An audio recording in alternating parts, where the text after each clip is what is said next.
찬송가 412장.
잠언 17장 1절부터 22절까지 내용을 잘 생각하면서 한 목소리로 봉독하겠습니다. 마른 떡 한 조각만 잊고도 화목하는 것이 제육이 집에 가득하고도 다투는 것보다 나으니라. 슬기로운 종은 부끄러운 짓 하는 주인의 아들을 다스리겠고 또 형제들 중에서 유업을 나누어 얻으리라. 도가니는 은을, 풀무는 금을 연단하거니와 여호와는 마음을 연단하시느니라. 악을 행하는 자는 사악한 입술이 하는 말을 잘 듣고 거짓말을 하는 자는 악한 혀가 하는 말에 귀를 기울이느니라. 가난한 자를 조롱하는 자는 그를 지으신 주를 멸시하는 자요 사람의 재앙을 기뻐하는 자는 형벌을 면하지 못할 자니라. 손자는 노인의 면류관이요 아비는 자식의 영관이라. 지나친 말을 하는 것도 미련한 자에게 합당하지 아니하거든 하물며 거짓말을 하는 것이 존귀한 자에게 합당하겠느냐. 뇌물은 그 임자가 보기에 보석 같은즉 그가 어디로 향하든지 형통하게 하느니라. 허물을 덮어주는 자는 사랑을 구하는 자요 그것을 거듭말하는 자는 친한 것을 이간질하는 자니라. 한마디 말로 총명한 자에게 충고하는 것이 매 100대로 미련한 자를 때리는 것보다 더욱 깊이 박히느니라. 악한 자는 반역만 힘쓰나니 그러므로 그에게 잔인한 사자가 보냄을 받으리라. 차라리 새끼 빼앗긴 암곰을 만날지언정 미련한 일을 행하는 미련한 자를 만나지 말 것이니라.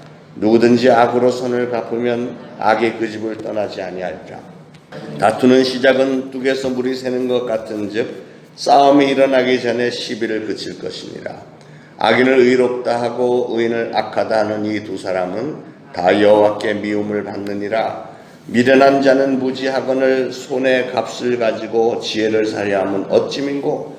친구는 사랑이 끊어지지 아니하고 형제는 위급한 때를 위하여 낳느니라.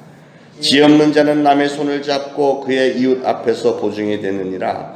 다툼을 좋아하는 자는 죄과를 좋아하는 자요 자기 문을 높이는 자는 파괴를 구하는 자니라. 마음이 굳은 자는 복을 얻지 못하고 혀가 패역한 자는 재앙에 빠지느니라. 미련한 자를 낳는 자는 근심을 당하나니 미련한 자의 아비는 낙이 없느니라. 마음의 즐거움은 양약이라도 심령의 근심은 뼈를 마르게 하느니라. 아멘. 오늘 이 잠언 17장 말씀은 세상을 살아가는 데 필요한 행복의 요소에 관한 말씀입니다. 행복의 요소 몇 가지만 오늘 좀 보도록 하겠는데요. 첫째 행복의 요소는 화목입니다. 1절에 보니까 마른 떡 한 조각만 잊고도 화목하는 것이 제육이 집에 가득하고도 다투는 것보다 나으니라 그랬죠. 마른 떡이라는 것은 문자 그대로 음식이 바짝 말라버려서 윤기가 없는 보잘것없는 그런 음식입니다. 이스라엘들은 음식을 먹는 습관이 주로 그렇게 많이 돼 있어요. 그게 광야지대고 뭐든지 금방 바짝 말라버리는 그런 기후니까 뭘 말려서 그 대신 음식을 먹을 때는 뭐에다 이렇게 초에 찍어 먹거나 물에 이렇게 담갔다가 먹고 이러죠. 예수님도 제자들과 최후의 만찬 때 마른 떡을 한 조각 떼어서 그걸 유다에게 이렇게 찍어서 줬죠. 가룟 유다에게. 이런 것은 좀 초라한 계층의 음식입니다. 마른 음식들.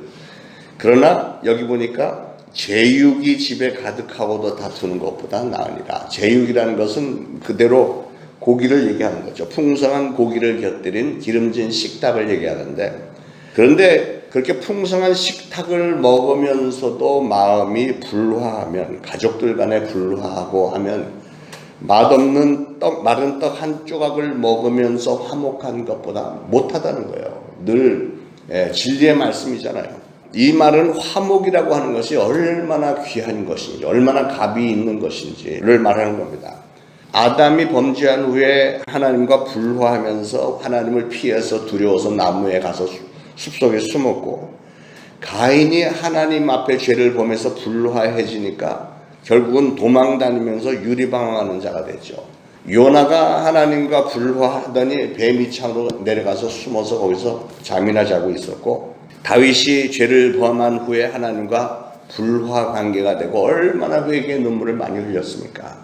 우리 인간은 그렇게 불화한 상태에서는 살 수가 없는 존재들이기 때문에 겉으로 보이는 행복의 요소라는 거, 뭐가 식탁이 풍성하고 뭐 옷을 잘 입고 뭐 이런 게 중요한 게 아니고 보다 더 중요한 것은 내적인 평안. 내적인 평안 가운데 가족들끼리 화목하고 성도들끼리 화목하고 이런 게 제가 목회를 해보니까 교회 안에서 굉장히 중요한 것은 화목이에요. 화목. 화목이 있어야 교회가 평안해지고 성령 충만해지는 겁니다. 자, 두 번째 행복의 요소는 슬기로움입니다. 2절에 보니까 슬기로운 종은 부끄러운 짓을 하는 주인의 아들을 다스리겠고 또 형제들 중에서도 유업을 나누어 얻으리라. 옛날에 종이라고 하는 것은 주인의 재산이었죠. 재산. 돈 주고 사람을 사고 팔고 했습니다. 그러니까 그 당시에 종은 인권이나 무슨 인간으로서의 존중함이나 존대나 가치나 이런 거는 전혀 인정받지 못한 사람들이 종입니다. 그러나 그런 종일지라도 이 종이 슬기로운 종이라면 망나니 주인의 아들을 다스리게 되고 주인의 재산의 일부를 상속까지 받게 된대요. 예를 들면 아브라함의 종 엘리에셀이 그랬습니다. 아브라함이 이 하나님 앞에서 이 엘리에셀이 내 상속자입니다 라고 할 정도로 이 종 엘리에셀을 아주 존중했습니다. 종의 신분이었지만 그 며느리를 선발할 때, 이삭의 아내를 선발할 때 엘리에셀이, 이삭은 그냥 집에 있고 엘리에셀이 고향에 가서 누구 처녀를 하나 데리고 오잖아요. 그만큼 지혜롭고 신뢰할 만한 종이었다고 하는 것이고 그랬기 때문에 인정을 받는 거예요. 보디발 집에서 종로를 했던 요셉도 보니까 보디발로부터 아주 전폭적인 권한을 위임을 받습니다. 그 집안 전체 모든 걸 다 다스릴 수 있는 창고의 열쇠까지 요셉이 다 받잖아요. 그런 면에서 내 신분이 무엇이든지 간에 행복이라고 하는 것은 바로 나 자신이 만드는 건데 나 자신의 슬기로움, 내가 얼마나 성실하게 윗사람에게 잘 보이어서 인정을 받고 사람들로부터 존중을 받느냐 하는 것은 아무리 종의 신분이라도 자기가 하기 나름이라는 거예요. 직장에서 어떤 사람은 굉장히 빨리 승진하고 뭐 일을 굉장히 잘하고 이렇게 또 이런 것도 다 개개인의 슬기로움, 지혜, 인간관계 이런 거로 되는 거잖아요. 세 번째 행복의 요소는 순수함입니다. 3절에 보니까 도가니는 은을, 풀무는 금을 연단하거니와 여호와는 마음을 연단하시느니라. 사람이 하나님으로부터 인정받는 것은 여기 보니까 그 사람의 순수함에 있다는 거예요. 순수함. 하나님께서 다윗을 보니까 이는 내 마음에 합한 자라 그렇게 말씀하셨는데 그 뜻은 뭐냐면 다윗의 마음속에 순수함이 있다는 거예요. 다윗이 순수하게 하나님만을 생각하는 걸 보며 하나님은 이는 내 마음에 합한 자다 이렇게 말씀한 겁니다. 사람이 행복해 줄 수 있는 요소, 순수함. 나 자신에게나 타인에게나 하나님에게 순수한 마음을 지닌 삶은 귀하고 거룩하기까지 합니다. 왜 그러냐면 그런 사람을 하나님이 인정을 하시고 그런 사람을 사실은 사람들이 또 인정을 합니다. 순수한 사람을 가리켜 비방해대고 끌어내리고 이런 사람 거의 없습니다. 저 사람은 참 순수한 사람이야. 사람들은 그런 사람에게 끌리게 돼 있잖아요. 하나님도 그러시다는 거예요. 그런 사람은 언제 어디서나 가장 힘이 있고 자신감이 있고 그런 것들이 그에게 행복한 삶의 원천을 제공해 주는 겁니다. 그러나 자기 자신에게나 사람들에게 불성실한 사람, 순수해 보이지 않는 사람은 언제나 그 삶이 요동하고 불안한 삶을 살아갈 수밖에 없습니다. 왜냐하면 그 순수함이 주는 무게가 그런 사람에게는 없기 때문에 이럴 땐 이랬다가 금방 뒤돌아서면 딴짓하고 이러는 건 순수한 게 아니잖아요. 그런데 사람들이 그걸 모를 것 같지만 사람들도 조금만 같이 지내보면 아, 이 사람이 거짓이구나. 뒤돌아서서는 엉뚱한 짓을 하는구나. 그리고 하나님 앞에서 순수하지 않은 사람. 이게 행복할 수가 없는 거예요. 그런 인생은 가치도 없고 내용도 없고요. 근데 여기 예를 들어서 보니까 풀무하는 얘기가 나왔어요. 풀무, 도가니 이런 것은 금을 대련하는 도구를 말하는데 이 도가니에다가 광물질을 이렇게 넣고 막 풀무불을 막 뜨겁게 이렇게 하면 쇠가 녹으면서 그 안에 있는 불순물들을 다 토해내게 되고 그 같은 무게의 그 광물질들이 녹으면서 같은 것들끼리 이렇게 모이잖아요. 막 풀무질을 하다가 결국은 불순물을 걸러내고 이걸 풀무질을 많이 하면 많이 할수록 금은 순도가 더 높아지고 나중에는 순수한 금이 남게 되는 겁니다. 하나님께서 우리 인생에 때때로 시험을 주시는 이유, 연단을 주시는 이유는 이렇게 사람을 하나님의 말씀 앞에, 법도 앞에 순수하게 만들려고 너 그렇게 하면 안 돼. 곁길로 가는 여기를 막 풀무질해 되면 깜짝 놀라서 일로 오고 계속 이렇게 함으로써 사람을 순수한 신앙인으로 만들고자 함이 있기 때문에, 그렇게 함으로써 그 사람이 진정 행복한 사람이 될 수 있기 때문에 그러신다는 거예요. 사람은 순수할 때 비로소 행복이 무엇인지를 알게 되고 행복을 누릴 수 있게 되는 것입니다. 네 번째 행복의 요소는 진실입니다. 4절에 악을 행하는 자는 사악한 입술이 하는 말을 잘 듣고 거짓말을 하는 자는 악한 혀가 하는 말에 귀를 기울이니라 그랬어요.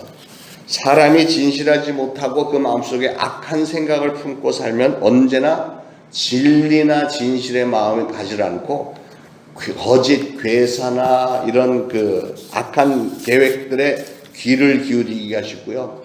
또 외적인 화려함에만 신경을 쓰고 내적인 조안한 마음을 가꾸는 일에는 등한시하게 됩니다. 그래서 늘 그냥 겉으로 나타나는 현상에서 행복의 원천을 찾으려고 애를 쓰죠. 진실한 삶의 모습에는 무관한 사람들입니다. 그러나 진정한 행복은 진실된 삶과 깨끗한 정신을 떠나서는 진실된 행복이 주어지지 않는다는 것이죠. 외적으로 그럴듯해 보이는 이 행복은 내용면으로 들어가 볼 때 빈약하거나 실속이 없는 경우가 많습니다. 성경은 그래서 내적인 행복의 요소를 강조하고 있는 거죠. 다섯 번째 행복의 요소는 자비입니다. 5절에 가난한 자를 조롱하는 자는 그를 지으신 주를 멸하는 자요 사람의 재앙을 기뻐하는 자는 형벌을 면하지 못할 자니라.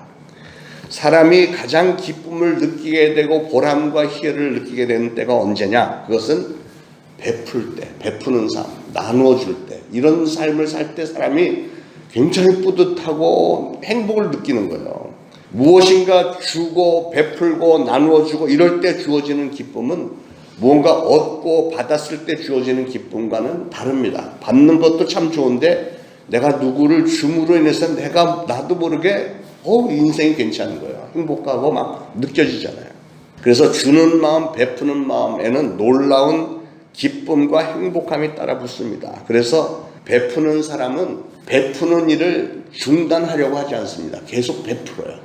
그런데 하나님은 그런 사람을 좋게 여기시기 때문에 베푸는 사람에게 30배, 60배, 100배를 채워주셔서 더 많이 베풀 수 있도록 해주시는 게 하나님의 섭리입니다. 거기서 얻어지는 행복을 사람들이 누리는 거예요. 그럼 이런 베푸는 마음이 어디서 나오느냐? 그의 마음속에 자비함이 있느냐? 자비로 인해서 사람은 행복을 누릴 수 있다. 긍휼히 여기는 자가 긍휼히 여김을 받는다 그랬잖아요. 여섯 번째 행복의 요소는 우정입니다. 건너뛰어서 17절에 친구는 사랑이 끊어지지 아니하고 형제는 위급한 때를 위하여 낳느니라. 우정입니다. 행복한 사람은 진정한 우정을 나눌 수 있는 상대가 있는 사람이 행복한 사람이에요. 함께 할 사람이 없고 진정한 마음을 터놓고 지낼 만한 대상이 없다는 것은 얼마나 고독한 인생입니까? 그래서 친구는 형제보다 나을 수 있고 귀한 존재예요. 우리가 다메섹의 만남에 가면 참 은혜를 받는 이유 중에 하나는 그 테이블에 앉은 사람들끼리 3일 동안 지내는데 평생을 같이 살아온 형제 자매에게 하지 못한 말도 하나님의 은혜 가운데 이렇게 3일만 테이블에 같이 있으면 다 털어놓고 이렇게 얘기를 하잖아요. 친구가 생기는 거예요. 우정을 나눌 수 있습니다. 그것도 신앙의 우정. 친구가 귀한 것은 어려움을 당할 때 그 친구의 진가가 선명하게 나타나게 됩니다. 성경에 나오는 다윗과 요나단은 그 누구보다도 정말 우정이 돈독한 관계였죠. 그 아버지 사울은 다윗을 죽이겠다고 막 하지만 그 아들 요나단은 다윗을 너무 사랑했어요. 그래서 그들의 우정이 더욱 빛나는 겁니다. 그런데 이 세상 모든 사람들 가운데서도 친구가 소중하지만 우리의 진정한 친구는 바로 우리 예수님. 세상 사람들은 그렇게 친하다가도 어떤 상황이 변하면 배신할 때도 있어요. 등을 돌릴 때 그때 오는 그 상처는 엄청나죠. 그러나 우리 예수님은 평생 우리를 배신하지 않고 떠나지 않으시고 끝까지 사랑해 주시는 하나님입니다. 믿으시기 바랍니다. 일곱 번째 행복의 요소는 22절의 평화입니다. 평화. 마음의 즐거움은 양약이라도 심령의 근심은 뼈를 마르게 하느니라. 사람이 진정 행복하다고 할 수 있는 것은 마음의 평화가 이루어졌을 때 행복한 거예요. 아무리 좋은 환경과 좋은 잠자리와 좋은 음식이 있다고 해도 평화가 없는 곳에서는 행복함이 있을 수가 없습니다. 진정한 행복은 평화로움 가운데 얻어지는 것. 일시적인 평화가 아닌 하나님이 주시는 평화만이 그게 참다운 평화인 것입니다. 그 평화는 환경과 처지를 극복할 수 있는 힘을 가진 평화입니다. 그래서 이 마음이 바로 사람을 살찌게 하고, 제가 그 평화롭기 때문에 자꾸 살이 찌는 것 같아요. 근데 그게 소중한 얘기예요. 근심 걱정이 있고 막 그러면 아무리 좋은 걸 먹어도 빼짝빼짝 말로 그거보다는 통통하게 이게 평화롭잖아요. 평화로워 보이지 않습니까? 세상을 이기게 하는 힘을 공급하는 양약이 되는 게 바로 평화예요. 평화. 평화가 진정한 행복의 요소라는 것을 절실히 깨달아 알 수 있는 때는 언제냐면 평화가 깨졌을 때. 코로나가 오면서 우리의 일상이 막 다 깨져버리고 이랬을 때 그 이전에 있었던 일들이 와, 이게 어마어마한 하나님의 은혜였었구나. 막 이게 다 일상생활이 깨지고 나니까 그 이전의 일들이 정말 축복이었다는 것을 깨닫게 되듯이 가정의 평화가 깨지면 평화가 얼마나 소중한 것이 알게 되고 교회의 평화가 깨져도 나라의 평화가 깨져도 평화가 얼마나 중요한 것인지를 알게 되죠. 다윗은 하나님으로부터 버림을 받고 나서 무서워 떨면서 심각한 고독함에 빠져버렸습니다. 그래서 다윗은 뭐래요?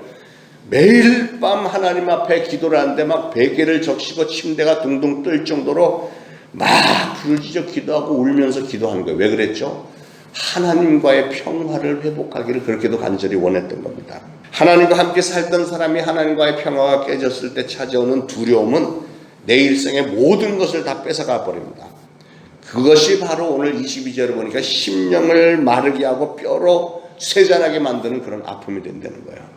그러니 과연 진정한 행복의 비결은 무엇이냐 쭉 이렇게 나열했는데 그 중에서 아주 큰 것이 하나님과의 평화입니다. 우리는 항상 하나님과 동행하며 하나님의 마음에 합한 자가 되어야 돼요. 그래서 오늘 본문을 보면 자기중심적으로 살아가는 삶이 얼마나 우매한 삶인지, 미련한 자의 완고함과 또 그 폐해를 지적하면서 가난하는 한 일 있더라도 화목이 중요한 것이고 서로 사랑과 진실함과 순수함을 가지고 살라고 권고하고, 그것이 바로 행복을 누릴 수 있는 비결이라는 거예요. 저는 사랑하는 우리 성도님들은 모두가 다 이 행복의 요소대로 잘 살아서 여러분의 평생에 행복이 있고 하나님께 영광 돌리는 삶이 되기를 축원합니다.